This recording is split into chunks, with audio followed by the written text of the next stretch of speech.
Christmas. They don't say that too much anymore. We say it. And when I had all that smoke backstage, I said, hey, are there any steps in front of me? I don't want to go down. I go down, that would not be good. We don't want to do that, nice and slow. But I just want to thank you. What a beautiful production this is. What a great job the whole group does. And it's been amazing. Turning Point's been amazing. And it's really been tremendous numbers of American patriots. It's really been great. And you saw what happened last month. And we had Turning Point's grassroots army. It's an army. They turned out to vote. And they voted in record numbers. And everybody else voted in record numbers, too, I have to tell you. And we did something that was really epic. We won a battle that a lot of people thought was very hard to win, you know, too big to rig. Remember what I said, too big to rig? We make it too big to rig, we're going to win. And it really was one of the great political victories in the history of our country, and that's good. They said one of the very big radical left newspapers said the most consequential election in the last 129 years. And I said, couldn't they have made it a little bit longer than that? You know, 129 years, but that's pretty good. But we won. Oh, it's so nice. We won the popular vote by a lot, by millions and millions. And I used to hear the first one we won and we did great. And they always would say, well, he didn't win the popular vote. He won the electoral college. You know, they'd say that low. But we actually did very well then, but we did really well the second time. And this time we said, to hell with it. We've got to just blow them away. And that's what we did. We blew them away. So we won all 7 swing states. Remember, they were saying, well, you know, we did very well in early voting, so we didn't have to win too much because we were way ahead. But they said, well, he only has to win 2, but we won all 7. Can you believe it, huh? We won all 7. And we carried the great state of Arizona, something not easy for a Republican to do, but it was easy for us to do. And we had more than a 6-point landslide. That's called a landslide here. And not only did we reclaim the White House, we also took back the U.S. Senate. And we won the largest popular vote majority for House Republicans in a presidential year since 1928. That's a pretty good thing. And I want to express my tremendous gratitude to Charlie Kirk. He's really an amazing guy. Amazing guy. And his whole staff for their relentless efforts to achieve this very historic victory. It's such a great honor. It's not my victory, it's your victory. It's a great honor, man. We worked hard on this. We knew bad things happened in 2020, and if I didn't know that we won in 2020, I wouldn't have done this because it would have been like the ultimate poll, right? But we won by a lot, and this time we said, look, now we got to really win by, and we won by so much. They just, you know, they threw all their placards. They wanted to protest. They were all set, and at about 9 o'clock. They said, man, this guy's killing us. They threw the placards. They went home, and we had no riots. We had no anything. It was a beautiful thing to watch. They just said, we lost. And we want to try bringing everybody together. We're going to try. We're going to really give it a shot. The thing that brings people together is victory. It's winning. And we had that for much of my first year. We had the greatest economy in history in our first term. We can now call it a first term.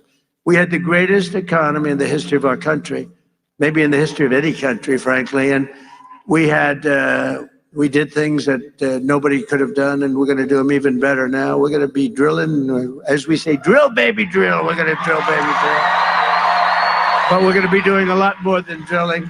But I also want to give a very special thanks to everyone at Turning Point Action who outworked and outsmarted, always outsmart. You gotta be smart too, and outorganized the radical left opposition. We had very strong opposition, not in terms of numbers, but I will tell you, something's happened because that was a big defeat for them.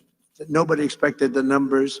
You know what happened? The pollsters went around, and whenever anyone said, it's none of your business, they say, who are you voting for, or who did you vote for? They said, it's none of your business. And sometimes they said much tougher language than that, but I'm not going to get into that because I'll get in big trouble on the home front. And with Franklin Graham, please, sir. He says, please, sir, please don't use foul language. You speak so beautifully. You can do just as well. Actually, it doesn't work quite as well, but that's okay. It's just emphasis. But when they said essentially, it's none of your business, that was a Trump vote. And they had the highest numbers of people that said that because they don't trust the press, etc. And we had the highest numbers. And that's why the polls showed us winning, but not winning in a landslide like we did. And we sort of knew that was going to happen. We could tell by the rally size. Look at this. Here we won. There's no reason except celebration, but that's not a bad reason, is it? And look at the crowd. They have 7,000 or 8,000 people standing outside. They can't get in. Would anybody like to give up their seat, please? Huh? You know, doing this for years, I don't think I've ever had anyone say, yes, yes, I'll give it up. Just one person, nobody. The Democrats and the media said the Turning Point could never run a ground game. They weren't experienced. They didn't know Charlie, right? But when the ballots came in, the other side really didn't know what the hell hit them. They got hit hard. The victory was such an outstanding one, such a big one. And the other side now, and we don't want this. We want people to be happy and healthy. But they did. They lost their confidence. If you watch television now, they're all befuddled. They don't know what the hell happened. They're befuddled, to use quite a nice word that my mother used to use years ago, talking about somebody that's a mess. But they did. They've lost their confidence, and hopefully they'll lose it for a long time and then come over to our side because we want to have them. We want to have them. And we're going to have some inauguration on the 20th. We're going to have something. It's going to be good. Going to be good. But something happened also in the election. All 50 states shifted toward the Republican Party, every single one of them. And together we won the largest share of African-American voters of any Republican in modern history. Actually, in history. We won more Hispanic American votes than any Republican ever, and we won the vote. We won the Latino men. Who's a Latino man? Do we have any Latino men? Now, you're not a Latino man. Very beautiful woman, but a man you are not. Of course, nowadays, who the hell knows? But we won the Hispanic, I call Hispanic. I always said, do you like Latino or Hispanic? Let's go. Let's do a free poll. Who likes to be called Latino? Okay, that's what's always happening. Listen to this. Who likes to be called Hispanic? Not as good as usual. But we won half of all voters aged 18 to 29. There's never been anything like that. We won by 36 young people. And we got the highest share of youth vote of any Republican ever before in history. And we had great people. You know, my son Barron said, Dad, you got to see this one, that one, this one. He said he likes Joe Rogan a lot, too. He said, you got to see Joe Rogan. Dad, you got to do an interview with these people. And he is a sort of a feel for young people. I guess that's a nice thing to have when you're young. But he has a feel for it, and it was amazing. So we got the highest vote ever for a Republican candidate. We won by 36 points with young people. That never happens. A Republican loses by 36 or 40. So I'm going to have to start thinking about TikTok. I think we're going to have to start thinking. Because, you know, we did go on TikTok, and we had a great response. We had billions of views, billions and billions of views. They brought me a chart, and it was a record, and it was so beautiful to see. And as I looked at it, I said, Maybe we got to keep this sucker around a little while, you know? Who wants to? Oh, look, I see Sheriff Joe. Sheriff Joe, could we use you on the border? Stand up. Sheriff Joe, look at that. He had no problems with the border. You could straighten your border out in 2 minutes. We'll put Sheriff Joe over there. And and you're looking good, Joe. You're looking good. And we miss your wife, right? Your great wife. She's up there proud as hell of you. But he had no border problems. You didn't have any border problems. And we'll do that very shortly for you. We're going to have, you have a governor that doesn't know what the hell she's doing. You have people that don't know what they're doing.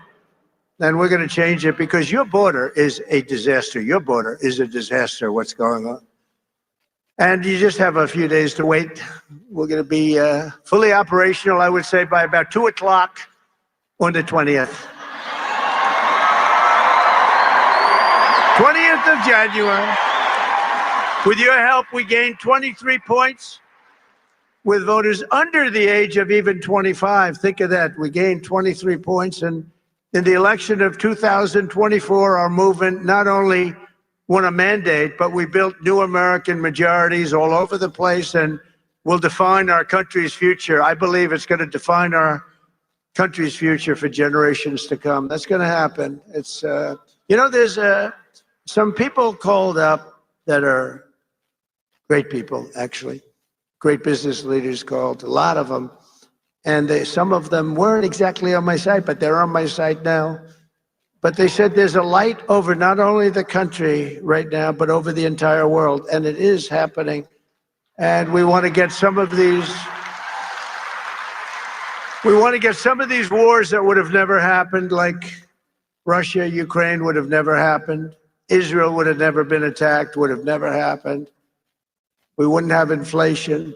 We wouldn't have had that Afghanistan horror show, that horrible, horrible, the way we left, leaving billions of dollars of equipment behind and 13 soldiers. And, you know, nobody ever mentions, and I mention because I love them and they're all watching right now.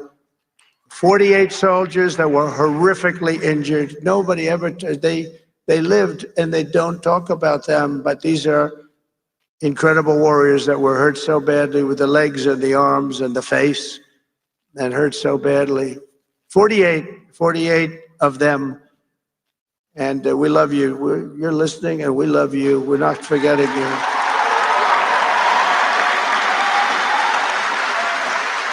And for all of us standing before you today, I can proudly proclaim that the golden age of America is upon us. It is. It's going to be a golden age. There's a spirit that we have now that we didn't have just a short while ago. Sadly, we didn't have. Well, who the hell can have a spirit? Watching women get beat up in a boxing ring? I don't think that's spirit, right? We're going to end that one quick. We're going to end it very quickly. We're going to end that one very quickly. Since the election, the stock market has broken one record after another. The biggest gain of stock market after an election in history. That's a good sign. In a single month, small business optimism soared 41 points, which is a record. That's a record. Bitcoin has surged to an all-time record high of $108,000. Congratulations. Congratulations. And just last week, in an overwhelming statement of confidence in our leadership, the CEO of SoftBank, a very highly respected man in Asia, Masayoshi Son, you probably saw it, announced that he will be investing, and only because I won the election, he made that clear, only because he has confidence in the United States, between $100 billion and $200 billion. And he's going to be investing. It's equal to about 100,000 jobs at least. And all over the world, people are investing now. They're starting the investments, and it's going to be a beautiful thing with the jobs. But they're calling it the Trump effect because even before taking office, we're already bringing in the jobs and opportunity and safety and common sense back to the USA. We're bringing common sense back. Maybe that's the most important thing. I think common sense is the most important thing, but not only are we seeing it at home, but We're seeing it abroad as well. The European Union is suddenly talking about buying vast quantities of natural, American, beautiful natural gas. Is beautiful, and it's very inexpensive. It's a lot less expensive than windmills all over the place. A lot less expensive. But I've informed Mexico and Canada that they will have to step up and stop the illegal aliens and illegal drugs from pouring into our country. Have to stop. And that goes for the European Union, and it goes for many other places. European Union's treated us very, very badly. We have hundreds of billions of dollars with deficits. They don't take our cars. They don't take our agricultural product, but we take theirs. And they've got to be careful. They can't treat us that way. They're not going to be treating us that way for long, that I can tell you. Because we're not going to let them turn the United States into a dumping ground. We're not going to let it happen. We pay Canada in subsidies and deficits over $150 billion a year. And you say, why are we doing that? Why are we paying Canada $150 billion? Essentially, we're paying Canada, and we love Canada. I have so many friends. I love Canada. I love it. But why are we spending $150 billion on Canada? Yet Canada allows people and drugs to flood in through our northern border. You know, we have a northern border that's not doing so well either. Likewise, people are coming in from Mexico in numbers that have never, ever been seen before. We had 21 million people come in over the past 4 years. Think of that, 21 million people. And you see a lot of these people should not be here. They come from mental institutions and prisons from all over the world, not just South America. Hundreds of thousands more are racing to get across before January 20th. You got to see it. And I was very strong with Mexico. I spoke to the new president, who was lovely, wonderful woman, and President Sheinbaum, wonderful woman, actually. But I said, you can't do this to our country. We're not going to take it anymore. You can't do it. But I've informed Mexico that it just cannot continue. We're not going to let it continue. The United States has lost 300,000 people a year. Think of that. I don't know. I mean, how many people, everybody you meet said, I lost my daughter, I lost my son to drugs, to fentanyl, mostly to fentanyl, but to drugs. Families are being destroyed, and we're going to stop it. We're not going to let that happen. And we're also going to be doing something that's, I think, going to help a lot. We're going to do very big advertising campaigns, just like a campaign for running for president. We spend a lot of money, but it'll be a very small amount of money relatively. We're going to advertise how bad drugs are for you, how bad they are. They ruin your look, they ruin your face, they ruin your skin, and ruin your teeth. If you want to have horrible teeth, take a lot of fentanyl. If you want to have skin that looks so terrible, take fentanyl. We're going to show what these drugs are doing to you. Nobody's done that before, and we're going to do it. And that is, it's going to be like running a political campaign, just like running for president, just like we just did. We had some pretty good ads, right? We explained what these people have done, how they're destroying our country. I mean, who would let millions of people pour in from prisons and jails and into mental institutions? And I always say insane asylums. You know, the press gave me a hard time because sometimes I'd use the word, a name, Hannibal Lecter. They said, why does he mention Hannibal Lecter? That has nothing to do with it. Why would he? I mean, are they stupid? The fact is that we don't want Hannibal Lecter. You know what that is? Silence of the Lambs. We don't want Hannibal Lecter, Dr. Hannibal Lecter in our country, do we, huh? And you know what happened when they went to the voting booth? Or, unfortunately, they signed their mail-in ballot. But we get by it. We got to change all of that stuff. We got to have great, fair, confident elections. But when they went into the booth or they signed their ballot, they said, Hannibal Lecter, that's a bad guy. We don't want him here. They knew that. They didn't like that. They didn't like that I used them because it's a very good example. It's like incredible what they do. We need borders, we need fair elections, and we need a free and fair press. And we're going to try getting all of them. As another example of the things we're doing and looking at, it's such a terrible thing is happening. The Panama Canal is considered a vital national asset for the United States of America due to its critical role of American economy, the whole world economy, and also national security. The Panama Canal. Has anyone ever heard of the Panama Canal? Because we're being ripped off at the Panama Canal like we're being ripped off everywhere else. A secure, he just said, take it back. That's a good idea. Where do you come from, sir? He doesn't come from Panama. Oh, yeah, good. A secure Panama Canal is crucial for U.S. commerce and rapid deployment of the Navy from the Atlantic all the way to the Pacific. It's an incredible thing, and drastically cut shipping times down to U.S. ports by days and even weeks. The United States is the #1 user of the Panama Canal, with over 72% of all transits heading to or from U.S. ports. Think of that. So we built it. We're the ones that use it. They gave it away. Considered one of the one of the great wonders of the world.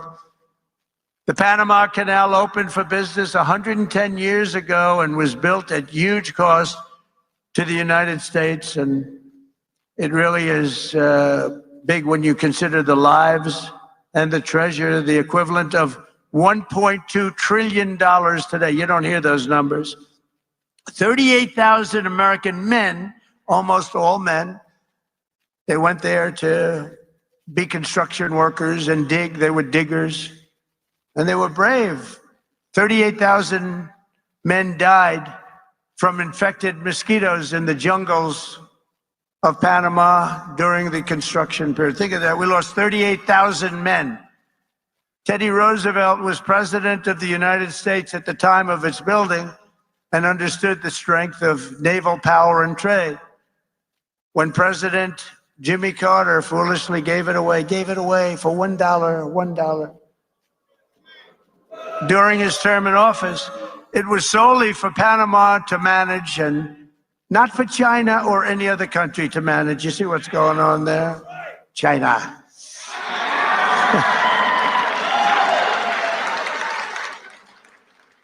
It was likewise not given for Panama to charge the United States, its Navy, and its corporations doing business within our country exorbitant prices and rates of passage, which they do. They charge us like it's a disgrace.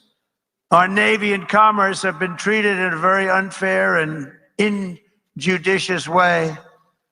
The fees being charged by Panama are ridiculous, highly unfair, especially knowing the extraordinary generosity that has been bestowed to Panama, I say very foolishly, by the United States. This complete ripoff of our country will immediately stop. It's going to stop. The United States has a big and vested interest in the secure, efficient, and reliable operation of the Panama Canal. And that was always understood when they gave it to Panama. Can you believe that? We would never have done it if we thought what's happening now can happen. And we would never, and we will never, ever let it fall into the wrong hands. But it's falling into the wrong hands. It was not given for the benefit of others by a token of cooperation, but it was given to Panama and to the people of Panama, but it has provisions. You got to treat us fairly, and they haven't treated us fairly. If the principles, both moral and legal, of this magnanimous gesture of giving are not followed, then we will demand that the Panama Canal be returned to the United States of America in full, quickly, and without question. I'm not going to stand for it. So to the officials of Panama, please be guided accordingly. William McKinley, the 25th President of the United States, was because of the vast sums of money that he brought into our country. The person really who got us the money that President Theodore Roosevelt used to build the Panama Canal and a lot of other things. McKinley was a very good, maybe a great president. They took his name off Mount McKinley, right? That's what they do to people. Now, he was a great president, very good president at a minimum. He was a very good businessman. He was a businessman, then a governor, very successful businessman, and then he ran for president, and he won. And he was able to use business principles, and he was a strong believer in tariffs. And we were actually probably wealthiest of any time, relatively speaking, at any point in the history of our country. In the 1890s, we were so wealthy, we had commissions set up what to do with all the money that we were taking in. We had no income tax. We only had tariffs. I consider that to be the most beautiful word in the dictionary. But President McKinley was the president that was responsible for creating a vast sum of money in the United States that Teddy Roosevelt then spent. So let's say they were both excellent presidents, but McKinley did that, and that's one of the reasons that we're going to bring back the name of Mount McKinley, because I think he deserves it. I think he deserves it. There are lots of things we can name, but I think he deserves it. That was not very gracious to somebody that did a good job. And as you know, he was assassinated. He was assassinated. We have accomplished so much in just 47 days since the election, but that's only the beginning of what we will achieve together as the 47th President of the United States of America. Over the past few weeks, I've nominated an all-star cabinet of some of the most fearless, determined, and brilliant individuals ever to step forward for public office. And we're getting great reviews, I have to say, and they're all doing well. But we're getting fantastic reviews on the people that we chose. It's we chose, because I wouldn't choose them if I didn't think you liked them. I don't have that kind of courage. You like every one of them, and everybody. I mean, people are amazed at the quality. Our Secretary Scott of the Treasury is central casting, the whole group. But to get wokeness out of our military and restore the unquestioned strength and fighting spirit of the American Armed Forces, I've appointed Pete Hegseth to be our next Secretary of Defense. He's going to be great. You know, I've interviewed with him a lot on Fox, and all he ever wanted to talk about was the military, including when we weren't on. He'd talk about the military. He'd talk about how unfairly our soldiers were treated. Can I give a pardon to this one or that one who was treated so unfairly? They teach them to be fighting machines, and then when they fight, they want to put them in jail for 35 years. And he was very strong on that. That's all he wanted to talk about, really. It just seems so natural to me. Plus, he had a great education, went to Princeton and Harvard, was a tremendous student, and he's a very vibrant, strong guy. I think he's going to be great. He's doing well to make our intelligence community respected even more. I don't even think the word even is right, because we had some bad years with these people.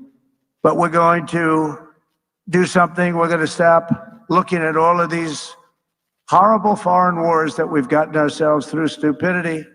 We're in wars at countries that nobody ever even heard of before. And we're going to be smart. We're going to be guided by strength. We're going to have peace through strength like we had. I had no wars other than I wiped out ISIS. We wiped out ISIS in a small fraction. They said it was going to take 5 years. It took 4 weeks. We have a great military, not the ones you see on television, the real generals, but I've nominated Tulsi Gabbard as our Director of National Intelligence.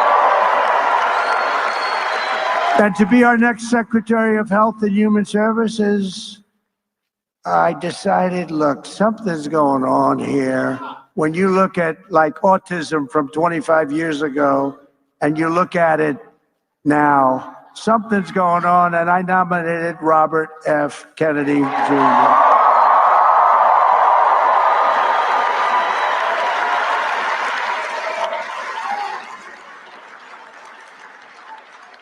Think of it. Think of this. 25 years ago, autism, 1 in 10,000 children. Today, it's 1 in 36 children. Is something wrong? I think so. And Robert and I and all, we're going to figure it out. But did you ever hear numbers like that? Something's wrong. Something's wrong. Likewise, there's been a 25% increase in childhood cancer and a staggering increase in chronic diseases. So together we're going to make America healthy again. We're going to make America healthy again. Something's happening. Something bad is happening.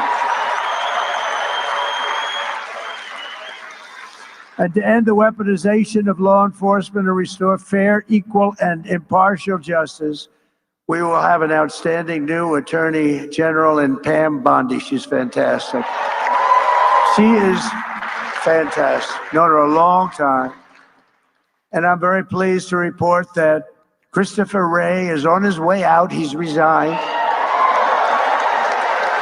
And he will soon be replaced by our next FBI director, somebody who I think is going to be one of the greatest, maybe the greatest director of them all, Kash Patel.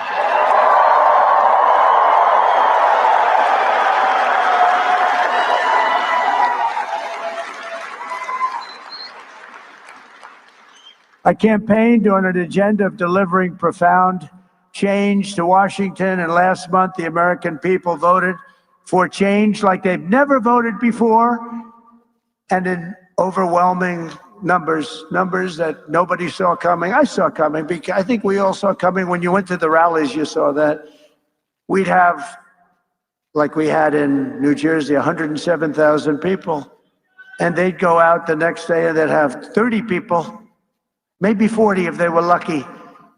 And then I heard how it was going to be a close race. I said, why is that? Why is that? I don't quite get that. But now the Republican Senate majority is working very hard to confirm my nominees, and we appreciate it.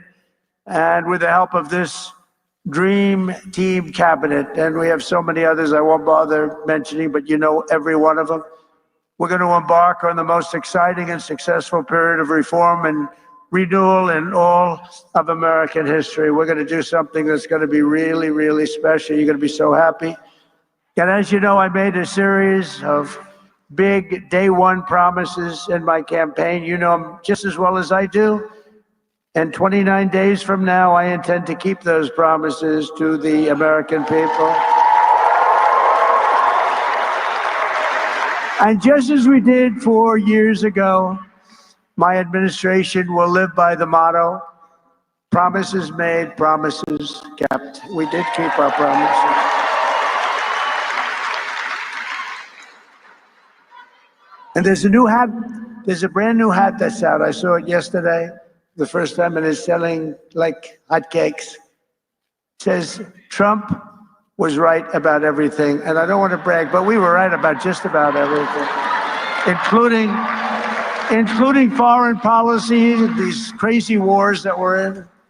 One of the things I want to do, and quickly, and President Putin said that he wants to meet with me as soon as possible.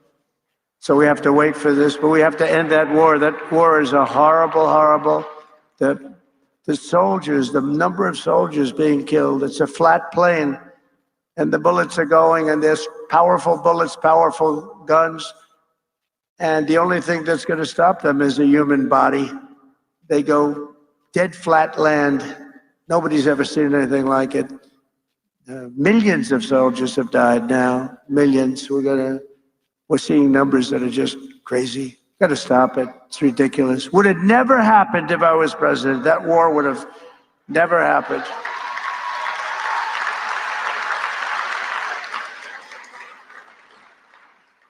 And October 7th, Israel would have never happened either. So much, our country would be so different and the world would be so different. But it's not. So we have to make it great. We're going to make it great. We're going to do it as quickly as we can. On my first day back in the Oval Office, I will sign a historic slate of executive orders to close our border to illegal aliens and stop the invasion of our country. And on that same day, we will begin the largest deportation operation in American history, larger even than that of President Dwight D. Eisenhower. And as part of Operation Aurora, you know all about Aurora, how horrible that's been. Every single foreign gang and illegal alien member, all of this criminal network operating on American soil will be dismantled, deported, and destroyed. Going to get them out. Think of it. They sent their gang members to us. Busload after busload. We had an open border. They're gang members, they're drug dealers, they're drug addicts, people that were sick, people that were healthy and strong. What the hell was that? You get the little yips up here every once in a while. I wonder why. It was a strange sound. I've heard some very strange sounds. Every foreign gang member will be expelled, and I will immediately designate the cartels as foreign terrorist organizations. We're going to do it immediately. And we'll unleash the full power of federal law enforcement, ICE, Border Patrol. How good is, by the way, how good is Tom Homan, right?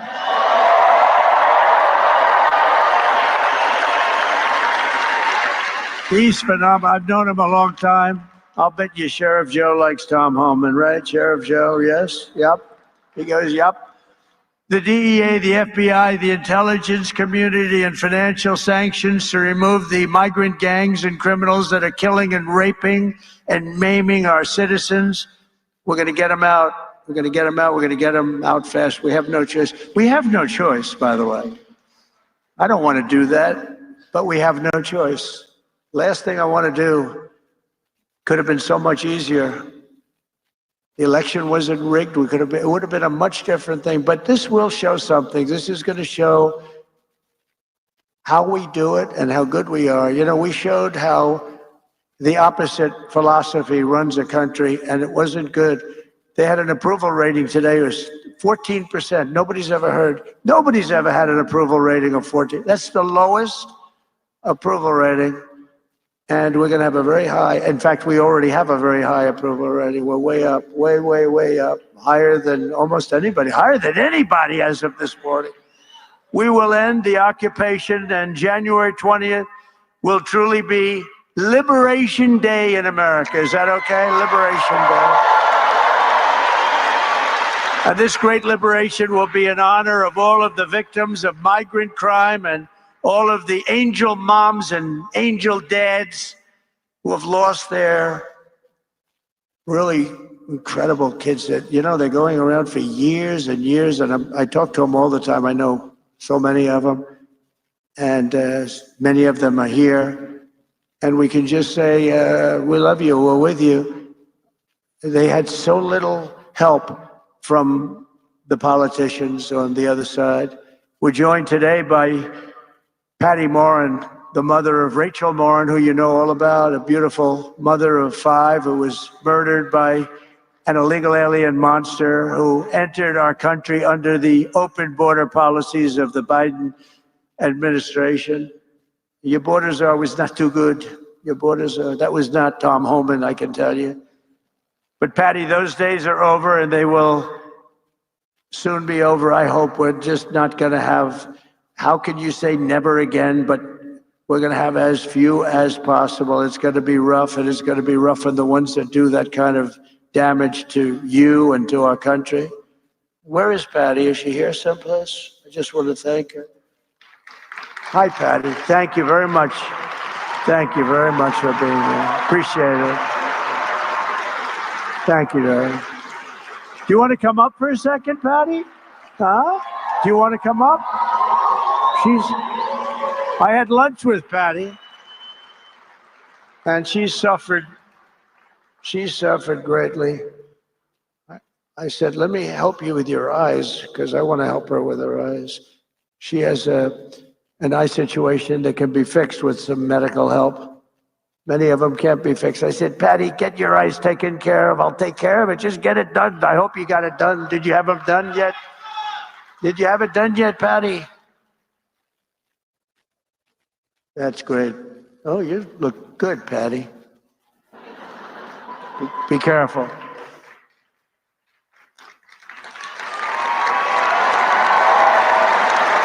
Did you have your eyes done yet, Patty? You get them done, okay? January. Oh, good, good. She's going to get them done in January. Good. Thank you. Good. Thank you. The first time I met President Trump in person, he invited us to lunch, my attorney and I. And to be honest, I didn't do anything. I just sat there. I didn't really speak because I wanted to watch the man and listen to what he had to say and what his conversation was like, because I knew he wasn't a politician, but I knew that he had been president before, and I wanted to see if he was a real, authentic man who actually cared for the American people. And so I watched him. I watched how he interacted. I also watched how much his staff really respected him and how much his staff loved working for him. But the thing that changed the way that I looked at him as a person was I realized that he was a dad, that he was a grandfather, and when you spoke to him, you could see in his eyes that he genuinely cared about his fellow human being. But the thing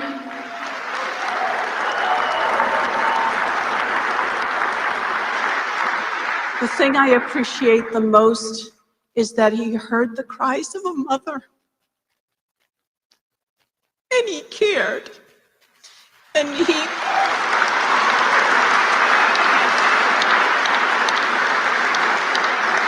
made a promise that he was going to protect us and that he was going to help us.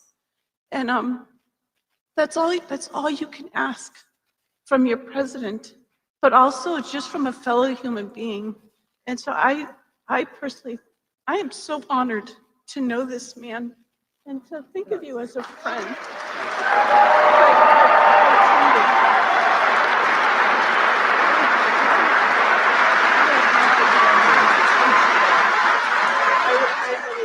She didn't make that and go. You understand. You see that? You get your eyes taken care of. Okay? You didn't believe it.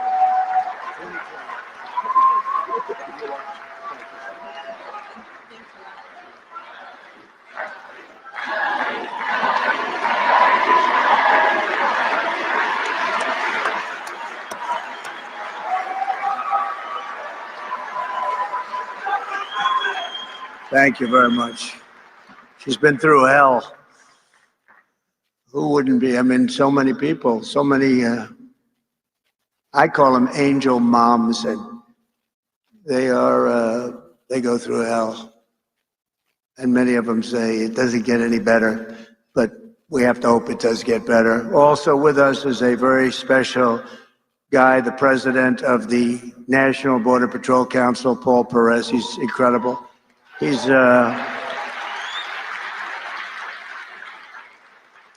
a fantastic job, and he wants to do the job right. Hey, Paul, come on up here, Paul, quickly. Paul, in 1 month, the Patriots of Border Patrol will once again have a president who will back you and will have you, and we're going to work together as we have done in the past. You know, we had the safest border in the history of our country. And you remember the famous sign that I pulled down? That sign was about how good the border was. I haven't used that sign much lately.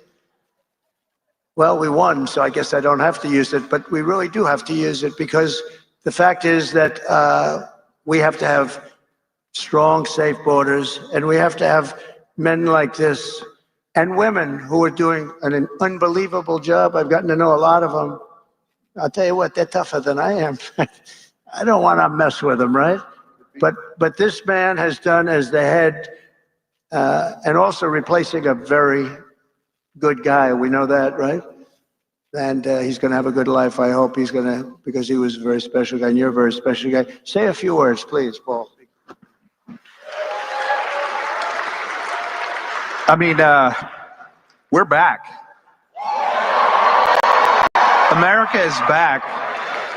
The strength and security that Donald Trump brings to the White House is what we've needed. He's done it before. He's going to do it again. We're going to make all of these communities safe. And like Tom Homan said, if you're not going to help, get the hell out of the way. Donald Trump is by far the best president in the history of this country, and he's going to show everybody exactly why. Thank you.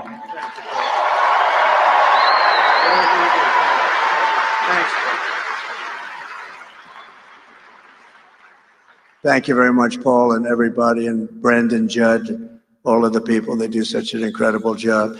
We're also pleased to be joined by a man who just also, we really did well in Texas. And I heard Ted's speech.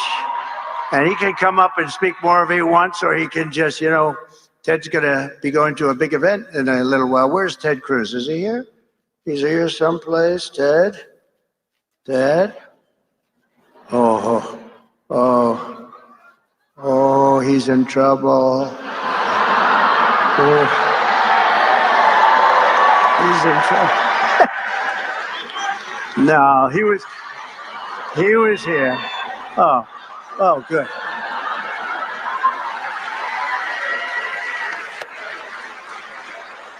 He's not in trouble.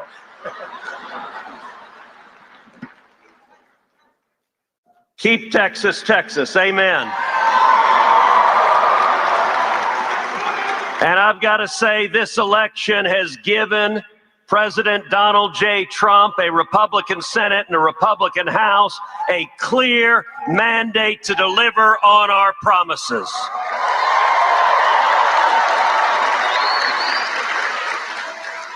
One month from today, President Trump will secure the border.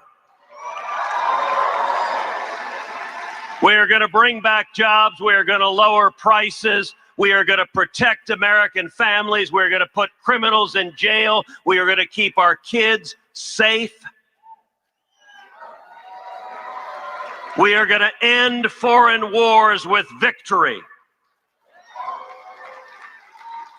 And I'll tell you, Mr. President, the results of this election, 7 battleground states, you won all 7. The people elected a Republican Senate and a Republican House to have your back, and we are going to deliver results.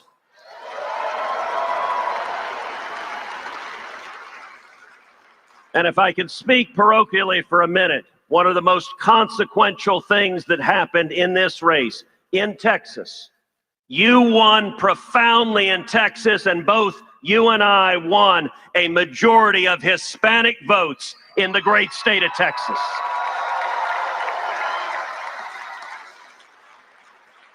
That is unprecedented. That is generational change, and it demonstrates that we are going to protect our nation. We are going to bring our country back, and we are going to make America great again.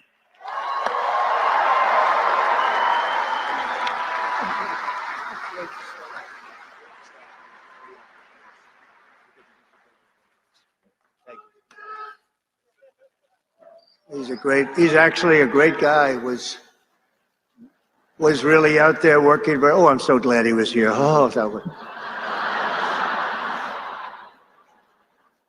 That was an amazing moment. But we want to thank him. He had a great race and did a fantastic job against like 250 million spent against him. But Texas was very special, and it will remain very special. It's doing really excellent people, great people. And the governor's doing a fantastic job in Texas, your senator. Dan Patrick, and everybody doing Attorney General. Also, I want to bring up, if I could, or just say hello to him. He's on the outskirts because you got a lot of people in this room. You got a lot more people outside than you have in the room. The RNC chairman, Michael Watley, who was so fantastic in what he did with Laura. The two of them were so great. Where's Michael? Come on up, Michael. Come here. This guy did some job. Thank you very much. It takes three things to win in a battleground state. Number one, you got to get out the vote. Number two, you got to protect the ballot. And number three, you have to have a great candidate who runs a great race. The people in this room helped us get out the vote. They helped us protect the ballot. We would not have been able to win all those battleground states without you. But when it comes to having a great candidate who runs a great race, there is simply nobody better ever than the 45th and now 47th President of the United States of America, Donald J. Trump.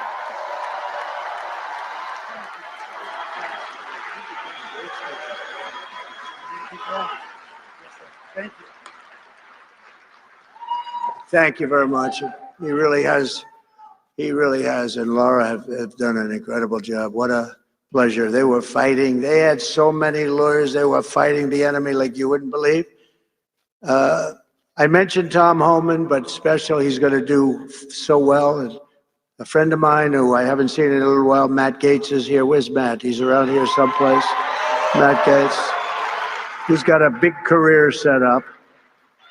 And just want to say hello to Matt and Arizona GOP Chair Gina Swoboda. Wow, she is very, Gina, where's Gina? Because we're going to be backing Gina to run again. There she is, Gina. Gina, are you going to run again? Yes? Because if you do, you have my endorsement. So that should be good. Thank you. Thank you, darling. Great job you've done. A great professional golfer, a friend of mine. He's really a good golfer. Tom Pernice is here someplace. Tom, wherever you may be. Hello, Tom. Don't play him in golf. Play him in other things, but not golf. Trish Dugan is here, who is just a fantastic. Where is Trish? She's one of my great friends. Thank you very much. Has she helped? Trish has helped us so at a level that very few people can even dream of. So I want to thank you very much. Trish Duggan, please. Thanks. Where's Trish? Thank you, Trish. I think I see Carrie Lake. Is that Carrie Lake? Yes. Hi, Carrie. Stand up, Carrie. Hi. Hi. Good job. Worked hard.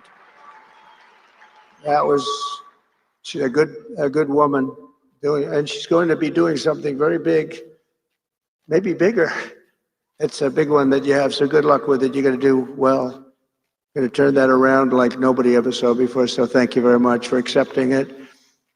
Sergio Gore, a friend of mine who's doing a fabulous job leading the presidential personnel. He's really working hard. Where's Sergio? He's around here someplace. Sergio, where is he? Hi, Sergio. Good job you're doing. We have some big announcements over the next few days, too, big ones. A great actor has been with us for a long time when it wasn't fashionable. Rob Schneider. Rob.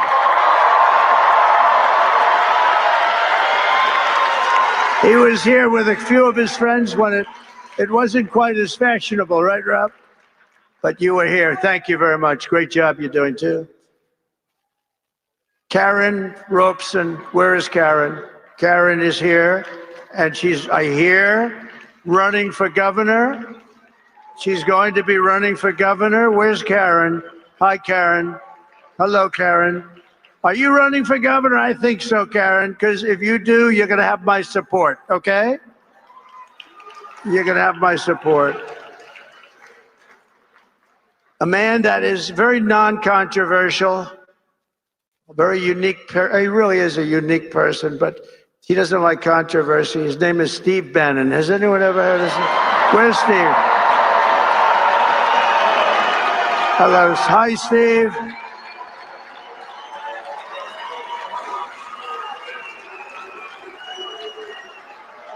A big, powerful voice he's got. His show is phenomenal. War Room. Man, thank you, Steve. There's nobody like Steve. Thank you very much, Steve. And a Phoenix police officer who was shot 8 times in the line of duty, Tyler Moldovan, who I just saw backstage. Where's Tyler? Oh, he's got to be right there. There he is. Hi, Tyler. Thank you, Tyler. Hi, Tyler. Wow. Thank you, Tyler.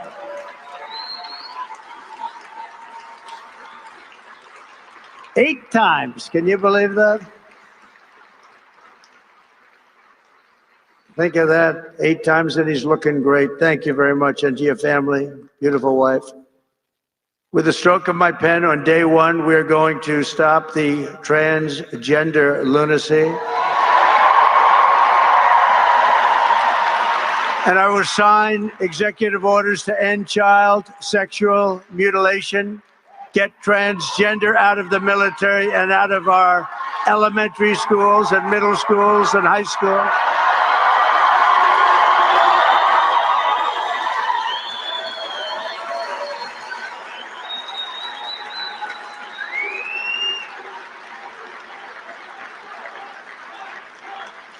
And we will keep men out of women's sports.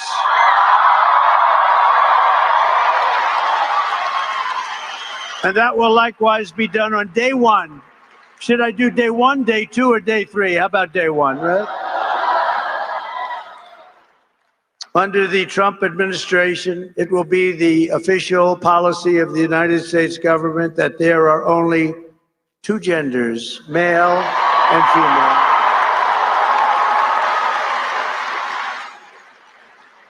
Doesn't sound too complicated, does it?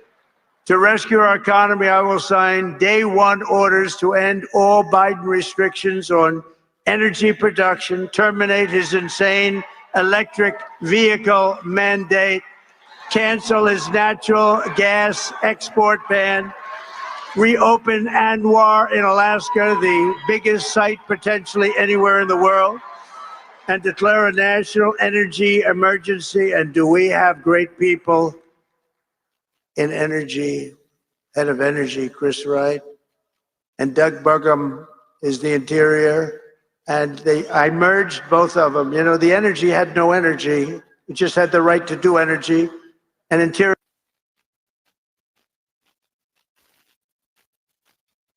Great friends. They're both very talented people. We're going to have so much oil and gas and other things, you won't know what to do with it. You'll say, please, President Trump, stop. We have too much. The prices are going too low, sir. Remember, we were $1.84 a gallon gasoline. Wouldn't that be nice? I will direct every cabinet secretary to cut 10 old regulations for every new regulation. We'll be getting rid of a lot of. Last term, for me, we did something special. We cut more regulations by 4 times than any other president in history, and we're going to top that record. Some of those ridiculous regulations were immediately put back on, and they were just hurting our country. That's why we had the best job numbers ever, because of what we did with regulation. You know, we cut taxes more than any president in history, and we cut regulations more than any president in history. And when I asked the people that run the big companies, which is more important, cutting the taxes or cutting the regulations, every single one of them so far has said the regulations were more important for jobs and everything else. Who would think that? But I will order federal workers to get back to the office in person or be terminated from the job immediately. And we will create the new Department of Government Efficiency headed by Elon Musk.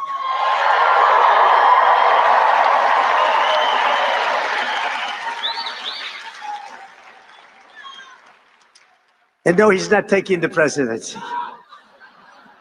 I like having smart people. You know, they're on a new kick. Russia, Russia, Russia, Ukraine, Ukraine, Ukraine, all the different hoaxes. And the new one is President Trump has ceded the presidency to Elon Musk. No, no, that's not happening. But Elon's done an amazing job. Isn't it nice to have smart people that we can rely on? Right? Don't we want that? He's done a great job. And I'll tell you, he landed that rocket a few months ago. It landed, it's coming down so fast, 17,000 miles an hour, he says, and coming down, it looks like it's getting ready. And then all of a sudden, the jets go on, it slows it down, then it's almost stopped it. And it guides it over left, right, up, high, down. I said, what the hell's going on? Because nobody ever saw this before. And then it has the big gantry, very expensive. It looks like it's going to be smashed to smithereens. And then those jet engines roared from the bottom. It's coming in this way, a little hot. And the engines, blah, pushed it straight. It landed. And it was like you're hugging a beautiful baby. Baby. No, not that baby. But it was the most incredible thing. And then he got into his car and or plane or whatever, however he went, and he went to Pennsylvania and he stayed up there for a month and helped us to win that state, which we won by a lot. So he was really good. And he supplied Starlink for North Carolina when they had no form of communication. They said, sir, do you know Elon Musk? Yeah. Well, we can't get Starlink. It's very hard to get. And I called Elon, we have to get some up there. You got to get some up there. And he got over 2,000 units. It's a lot. And they flooded it with Starlink, and it was so good. It saved a lot of lives, so we want to thank him. But no, he's not going to be president, that I can tell you. And I'm safe. You know why? He can't be. He wasn't born in this country. But the fake news knows that. No, he's a great guy, and we want to have him. Everybody, so many people are in this audience that have helped. So to an extent that you wouldn't believe, but we're going to bring transparency and accountability back to our government, and we'll be very soon, you're going to see it drain the swamp. We're going to be draining that swamp at levels never seen before. And I hope everybody goes home and reads the congressional report on the criminal activities of the Unselect Committee of Political Thugs, J6 Committee. What they did is so illegal.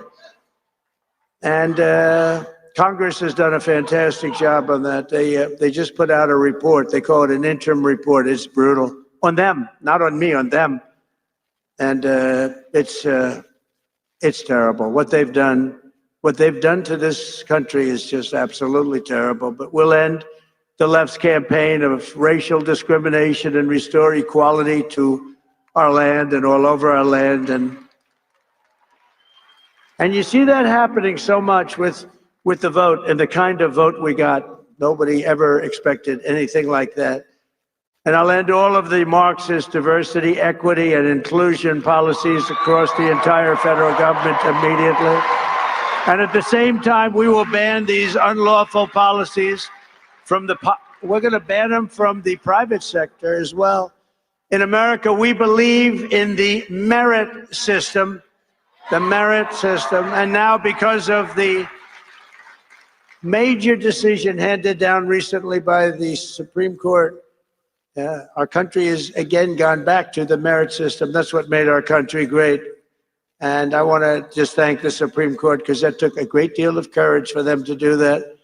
And some people were surprised by it, but that's what made us great. Merit made us great. I will direct our military to begin construction of the great Iron Dome missile defense shield, which will be made all in the USA, much of it right here in Arizona. You know, Ronald Reagan wanted to do it many, many years ago, but they didn't really have the technology. It's lucky that he didn't, because they didn't, but they have it now. We can knock a needle out of the sky. And as Commander-in-Chief, I will restore the proud and historic names of our great military bases like Fort Bragg. We're going to get them back.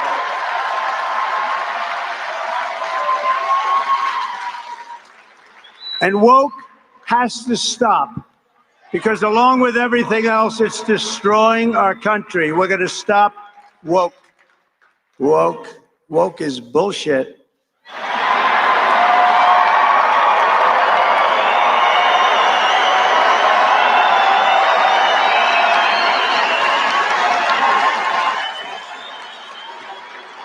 As an example, in addition to the military bases, I understand they want to now rename 14 ships. We want to rename them. Some of these ships have had a great and glorious past. They want to take the name off and put another name down. Oh, I can imagine whose name they're going to put up. Not going to happen with me. It's not happening with me, I can promise you that. The actions I have described today are just a small preview of the common sense revolution, because that's what I call it, a common sense revolution that's coming soon to America, to a theater near you, right? But it's coming to you through your president, Donald J. Trump. The people have given us their trust, and in return, we're going to give them the best day one, the biggest first week, and the most extraordinary first 100 days of any president in American history. And in conclusion, on January 20th, the United States will turn the page forever on 4 long, horrible years of failure, incompetence, national decline, and we will inaugurate a new era of peace, prosperity, and national greatness. It's going to be national greatness. It will be something very, very special. And you could use a little of that, because you haven't seen any of it in 4 years. What's happened to our country is so sad. We're going to cut your taxes, end inflation, slash your prices, raise your wages, and bring thousands of factories roaring back to America and right back here to Arizona. Because when I agreed to do this, and I had to do it for Charlie, because he's special, but I said, Charlie, I'll do it, but this has to be also a real tribute to Arizona, because they gave us such a big win. And I said, I'll get in my plane at 4:45 in the morning, and I'll fly here, but we have to really acknowledge and take care of the people of Arizona, because you were fantastic. And I just want to thank you for that big win. Not an easy win. And we're going to build American, we're going to buy American, and we will hire American. I will end the war in Ukraine. I will stop the chaos in the Middle East, and I will prevent, I promise, World War III. And we're very close to World War III. We will crush violent crime. We're going to stop violent crime. We're going to have to be tough. Please get ready. You're going to have to be tough. We can't let this happen. Our cities are crumbling. And give our police the support, protection, resources, and respect they so dearly deserve. And I rebuilt our entire military at a level that it had never been. Unfortunately, we gave a big chunk of it to Afghanistan. You believe that one? What a terrible thing. But we will again rebuild those sections of our military that have been so badly hurt. Plus, we give so much of it away. You know, when I came in the last time, we had no ammunition. Can you believe it? I was greeted with a general, sir, we're very low, almost no ammunition. I said, keep it quiet. Let's not let the enemy know that. That doesn't sound too good. Steve Bannon would say, that's not a good thing. No ammunition is not good, right, Steve? And I built so much ammunition so fast. Nobody's ever seen anything like it. We give a lot of our ammunition away, as you know. And we have to take care of ourselves. We have to protect ourselves. And we have to make our country great. We just can't keep doing what we're doing. especially when these wars never had to start. They never had to start. We will rebuild our once great cities, including our capital in Washington, D.C., making them safe, clean, and beautiful again, and we'll do it quickly. We'll teach our children to love our country, to honor our history, and to always respect our great American flag. We will get critical race theory and transgender insanity the hell out of our schools, and we're going to get it out of our schools very fast. I will defend religious liberty, I will restore free speech, and I will defend the right to keep and bear arms. And after years of building up foreign nations, defending foreign borders, and protecting foreign lands, we are finally going to build up our country, defend our borders, and protect our citizens. We're going to protect our citizens. And we will stop illegal immigration once and for all. It's going to stop. You're not going to have an invasion of our country any longer. That will stop in just a few very short weeks. We will not be occupied. We will not be overrun. We will not be conquered. We will be a free and proud nation again, a nation led by competent people, a nation that we can be proud of. We're going to be so proud of our nation. We already are. It's already happened. Remember what I said. There's new light all over the world, not just here, all over the world. Everyone will prosper. Every family will thrive. And every day will be filled with opportunity and hope. And will be filled with a thing called the American dream. You can have the American dream back.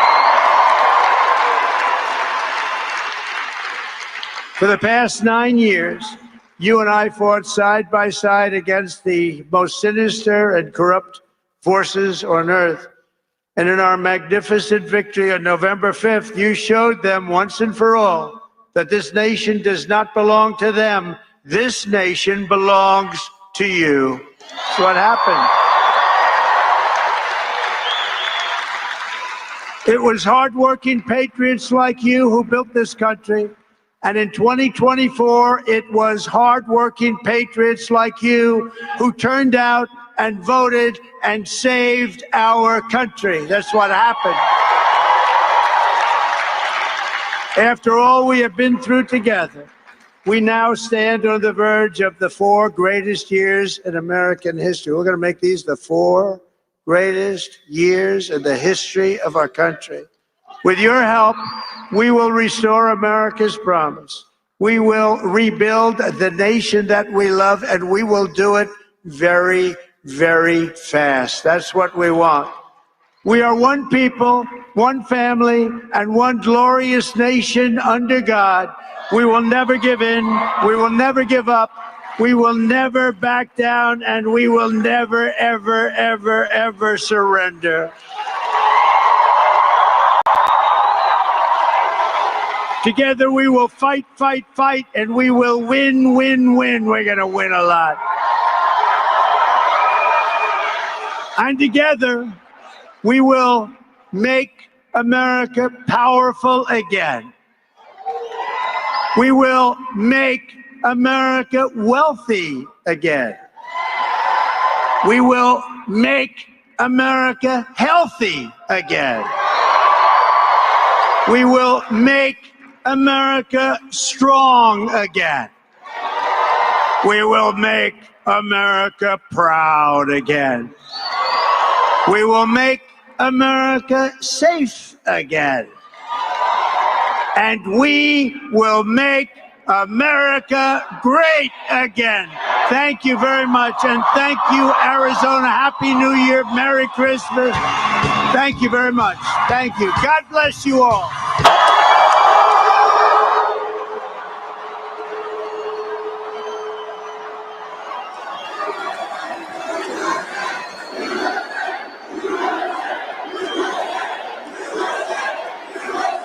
Well, hello, Arizona. It's great to be here. Nice to win the election. That's very nice to win. And I want to wish everybody a very Merry Christmas. They don't say that too much anymore. We say it. And when I had all that smoke backstage, I said, hey, are there any steps in front of me? I don't want to go down. I go down, that would not be good. We don't want to do that, nice and slow. But I just want to thank you. What a beautiful production this is. What a great job the whole group does. And been amazing. Turning Point's been amazing. And it's really been tremendous numbers of American patriots. It's really been great. And you saw what happened last month. And we had Turning Point's grassroots army. It's an army. They turned out to vote. And they voted in record numbers. And everybody else voted in record numbers, too, I have to tell you. And we did something that was really epic. We won a battle that a lot of people thought was very hard to win, you know, too big to rig. Remember what I said, too big to rig. We make it too big to rig, we're going to win. And it really was one of the great political victories in the history of our country, and that's good. They said one of the very big radical left newspapers said the most consequential election in the last 129 years. And I said, couldn't they have made it a little bit longer than that? You know, 129 years, but that's pretty good. But we won. Oh, it's so nice. We won the popular vote by a lot, by millions and millions. And I used to hear the first one, we won and we did great. And they always would say, while he didn't win the popular vote, he won the electoral college. You know, they'd say that low. But we actually did very well then, but we did really well the second time. And this time we said, to hell with it. We've got to just blow them away. And that's what we did. We blew them away. So we won all 7 swing states. Remember, they were saying, well, you know, we did very well in early voting, so we didn't have to win too much because we were way ahead. But they said, well, he only has to win 2, but we won all 7. Can you believe it, huh? We won all 7. And we carried the great state of Arizona, something not easy for a Republican to do, but it was easy for us to do. And we had more than a 6-point landslide. That's called a landslide here. And not only did we reclaim the White House, we also took back the U.S. Senate, and we won the largest popular vote majority for House Republicans in a presidential year since 1928. That's a pretty good thing. And I want to express my tremendous gratitude to Charlie Kirk. He's really an amazing guy. Amazing guy. And his whole staff for their relentless efforts to achieve this very historic victory. It's such a great honor. It's not my victory, it's your victory. It's a great honor. Man, we worked hard on this. We knew bad things happened in 2020. And if I didn't know that we won in 2020, I wouldn't have done this because it would have been like the ultimate poll, right? But we won by a lot. And this time we said, look, now we got to really win by, and we won by so much. They just, you know, they threw all their placards. They wanted to protest. They were all set. And at about 9 o'clock, they said, man, this guy's killing us. They threw the placards. They went home and we had no riots. We had no anything. It was a beautiful thing to watch. They just said, we lost.